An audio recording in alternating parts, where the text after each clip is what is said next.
আজকে আমি আপনাদের সাথে একটা বাচ্চাদের ফ্রকের উপরের পোরশনটা কাজ করে দেখাবো। আর আর এই কাজটা আমি আজকে শিউলি ফুলের পাতা এবং এই ডাইস দিয়ে করব। আপনাদেরকে দেখিয়ে দিচ্ছি আমি কিভাবে ডিজাইনটা করছি। আর আজকে যে কালারটা ইউজ করছি এটা রেডিমেড ব্লকের কালার। এই কালারটা আমি ঢাকা নিউ মার্কেট থেকে রেডি করে এনেছি। আপনারা যে কেউ ব্লকের দোকানে যেয়ে যদি বলেন যে কালার রেডি করে দিতে, আপনি রেডি কালার নিয়ে এসে কাজ করতে পারবেন। আপনারা দেখে বুঝতে পারছেন এখানে আমি ফ্রকের দুইটা পার্ট করে নিয়েছি, অর্থাৎ মিডিল সাইড থেকে এভাবে আমি দাগ দিয়ে নিয়েছি, তাতে ডিজাইনটা করতে অনেক সুবিধা হয়। প্রথমে আমি সাদা রংটা দিব, তাই ডাইসে তুলি দিয়ে সাদা রংটা লাগিয়ে নিচ্ছি। আমি যেহেতু কালার ফ্রকে কাজ করছি তাই সাদা রংটা আগে দিয়ে নিব। অবশ্যই কোনো কালারফুল জামাতে বা কাপড়ে কাজ করলে সাদা রংটা আগে দিয়ে নেবেন, তাতে বাকি কোনো কালার পরবর্তীতে দিলে সুন্দরভাবে ফুটে ওঠে।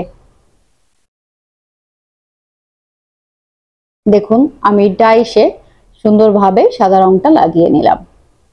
ঠিক এখান থেকে আমি ফুলটা এভাবে ধরে ডাইসটা আমার মিডিল বরাবর পাতিয়ে নিচ্ছি। দেখতে পাচ্ছেন সাদা রংটা কিন্তু সুন্দরভাবে বসে গিয়েছে।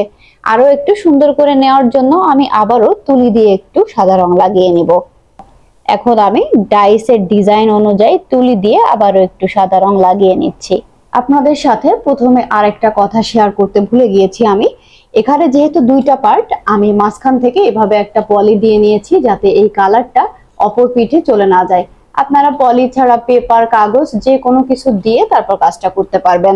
দেখতে পাচ্ছেন আমি আরো একটি ফুল বসিয়ে দিলাম। এখন আমি আগেরটার মতো একই রকম ভাবে তুলি দিয়ে আবার একটু সাদা রং লাগিয়ে নিচ্ছি। এভাবে সাদা কালারটা আমি তুলি দিয়ে লাগিয়ে নিলাম। সাদা রংটা শুকাতে শুকাতে আমি পাতার কাজটা করে ফেলবো।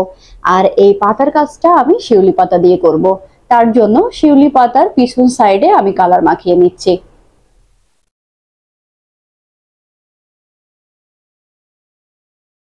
আমি শিউলি ফুলের পাতার পিছন সাইডটাতে এভাবে বোতল গ্রিন কালার করে নিলাম।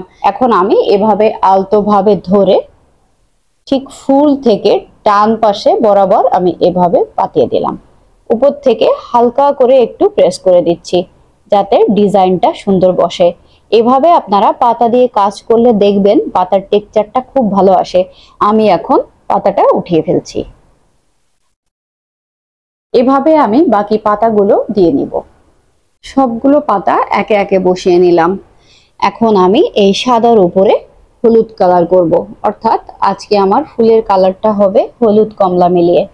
এখন আমি এই সাদার উপর দিয়ে হলুদ কালারটা তুলি দিয়ে এঁকে নিচ্ছি।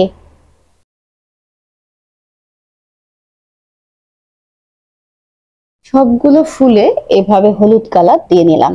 মাঝে যে সাদা অংশটা আছে ওখানে আমি অরেঞ্জ কালার ব্যবহার করব।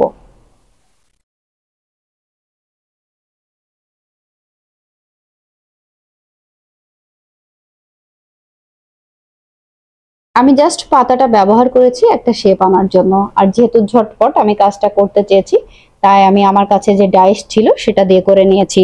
কাজটা আরেকটু সুন্দর লাগার জন্য আমি একটু অরেঞ্জ কালার দিয়ে এভাবে ছিটিয়ে ছিটিয়ে রং দিয়ে দিব, তাতে দেখতে আরো ভালো লাগবে।